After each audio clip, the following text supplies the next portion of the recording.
അപ്പോൾ ഇന്നൊരു നൊക്ലാച്ചി അടിച്ച കഥയായിട്ടോ ഞാൻ വന്നത്. കഴിഞ്ഞ ദിവസം വിശന്ന് വലഞ്ഞ് ക്ലാസ് കഴിഞ്ഞ് പൊരിഞ്ഞിരിക്കുമായിരുന്നേ.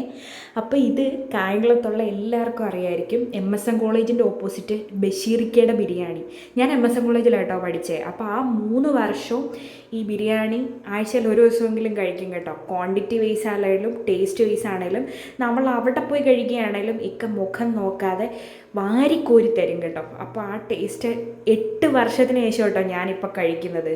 അത് കഴിക്കുമ്പം ഞാൻ എൻ്റെ കോളേജ് ഡേയ്സിലൂടെയും എൻ്റെ ഫ്രണ്ട്സിൻ്റെ കൂടെയും ബിരിയാണി കഴിക്കാൻ പോയതും, പ്രത്യേകിച്ച് എൻ്റെ പ്രിനിമോളുടെ കൂടെ, അവളും ഞാനിവിടെ ആയിരുന്നു കേട്ടോ മിക്കപ്പോഴും ഇത് പോയി കഴിക്കുന്നത്. നമുക്ക് ഫുൾ ബിരിയാണിയും പറയും, ഒരു ഹാഫ് ബിരിയാണിയും പറയും കേട്ടോ. പക്ഷേ ഇക്കയ്ക്ക് നമ്മളെ അറിയുന്നതുകൊണ്ട് ഹാഫ് പറഞ്ഞാലും ഫുള്ളിൻ്റെ ക്വാണ്ടിറ്റി കാണും കേട്ടോ. അപ്പോൾ ഇതൊരു ഫുൾ ബിരിയാണി ഞങ്ങൾ കോച്ചിങ് സെൻറ്ററിലെ ചേച്ചിമാരും അനിയന്മാരും എല്ലാവരും കൂടെ ചേർന്ന് വാങ്ങിച്ച കേട്ടോ. എൻ്റെ പഴയ കോളേജ് കാലത്തിലേക്ക് എനിക്ക് നൊക്ലാച്ചി അടിച്ച് പോയി കേട്ടോ.